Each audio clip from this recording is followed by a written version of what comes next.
Nandyal bus ప్రమాదంపై పోలీసులు దర్యాప్తు కొనసాగిస్తున్నారు. చిరివెలమెట్ట దగ్గర టైరు పేలి కంటైనర్ను ఢీకొంది private travels bus. Bus lorry driver సహా లారీ క్లీనర్ కూడా మృతి చెందాడు. నెల్లూరు నుంచి హైదరాబాద్ కి వెళ్తోంది ARB CVR travels bus. Kadapa వైపు వెళ్తున్న ఎలక్ట్రిక్ వాహనాలున్న కంటైనర్ను అర్ధరాత్రి 12:37 చాపిరేవుల దగ్గర టోల్ గేట్ దాటిన తర్వాత కంటైనర్ను ఢీకొట్టింది ఆ బస్సు.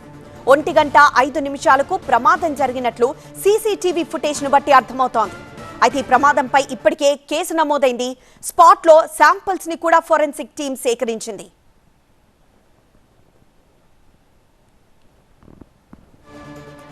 ఈ ప్రమాదంపై స్పాట్ కి చేరుకుని ఎమ్మెల్యే అఖిల ప్రియ ఆరా తీశారు.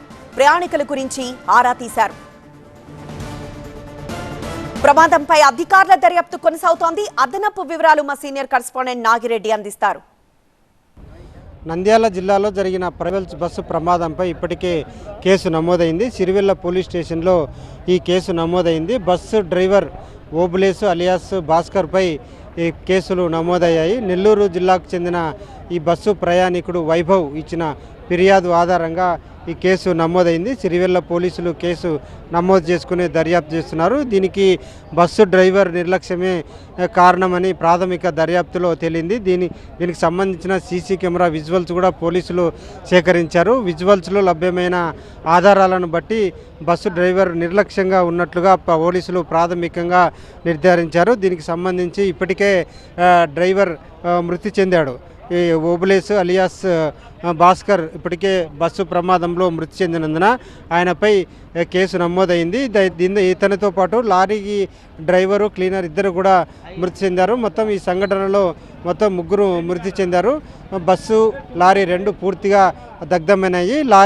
బస్సుకు సంబంధించిన పత్రాలన్నీ కూడా పూర్తిగా పర్ఫెక్ట్గా ఉన్నట్లుగా రవాణా శాఖ అధికారులు చెప్తున్నారు. ఈ బస్సు గత ఏడాది జనవరి 6న అరుణాచల్ ప్రదేశ్లో రిజిస్ట్రేషన్ అయినట్లుగా రవాణా శాఖ అధికారులు చెప్తున్నారు. అయితే వీటికి సంబంధించిన పర్మిట్స్ కానీ ఫిట్నెస్ సర్టిఫికెట్లు కానీ అన్నీ ఉన్నాయని చెప్పి రవాణా శాఖ అధికారులు చెప్పారు. ప్రొద్దుటూరుకు చెందిన శ్రీనివాస్ రెడ్డి ఈ బస్సు ట్రావెల్స్కి సంబంధించిన యజమాని. అతనితో కూడా పోలీసులు రవాణా శాఖ అధికారులు ఆరా తీస్తున్నారు. అరుణాచల్ ప్రదేశ్లో ఎందుకు రిజిస్ట్రేషన్ అయింది, ఎక్కువగా అరుణాచల్ ప్రదేశ్ నాగాలాండ్లలో ఈ బస్సు ప్రైవేట్ ట్రావెల్స్ బస్సు రిజిస్ట్రేషన్లు అవుతున్నాయి. అక్కడ రిజిస్ట్రేషన్ ఛార్జీలు చాలా తక్కువ అనే ఉద్దేశంతో అక్కడ బహుశా రిజిస్ట్రేషన్స్ అవుతుండొచ్చు అనే వాదనను రవాణా శాఖ అధికారులు వినిపిస్తున్నారు. మొత్తం మీద వీటికి సంబంధించిన పూర్తి స్థాయి దర్యాప్తు ఇప్పటికే ప్రారంభమైంది. ఫోరెన్సిక్ సైన్స్ ల్యాబొరేటరీ సిబ్బంది కూడా ఇక్కడికే వచ్చి దర్యాప్తు చేస్తున్నారు. రవాణా శాఖ అధికారులు పోలీసులు కూడా దీనిపై విచారిస్తున్న పరిస్థితి అయితే ఇప్పుడు ఉంది. ఇది ఇక్కడి తాజా పరిస్థితి. కెమెరా పర్సన్ వీరేష్తో నాగిరెడ్డి, టీవీ9 నంద్యాల. సో అది నంద్యాల బస్సు ప్రమాదంపై ప్రస్తుతం పోలీసుల దర్యాప్తు అయితే కొనసాగుతోంది.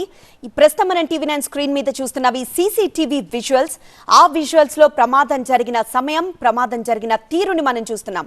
బస్సు, లారీ డ్రైవర్లు అలానే ఆ క్లీనర్ 3 అక్కడికక్కడే స్పాట్లోనే మృతి చెందారు. ప్రస్తుతం మనం స్క్రీన్ మీద చూసినట్లయితే ప్రమాదం ఎలా జరిగిందో ఆ తీరుని మనం గమనిస్తున్నాము. బస్సు టైర్ పేలి అటువైపుగా ఆపోజిట్ వైపు నుండి వస్తున్న ఆ లారీ, ఏదైతే ఎలక్ట్రికల్ వెహికల్స్ ని తీసుకొని వస్తున్న ఆ లారీ వైపు దూసుకొచ్చి ఆ లారీని ఢీకొట్టడంతో ఒక్కసారిగా మంటలు అంటుకున్నాయి. పూర్తిగా లారీ అలానే ఇటు బస్సు పూర్తిగా దగ్ధమైంది. అయితే ఒక్కసారిగా ఆ కుదుపుతో ఆ బస్సులో ఉన్న ప్రయాణికులు కళ్ళు తెరిచి చూసేసరికి చాలా మంది గాయాలు పాలయ్యి ఉన్నారు. వెంటనే ఆ బస్సు అద్దాలు పగలగొట్టుకొని బయటికి పరుగులు తీశారు. అలా అందరూ సురక్షితంగా బయటపడ్డారు. కానీ bus driver, lorry driver and cleaner 3 అక్కడికక్కడే మృతి చెందారు.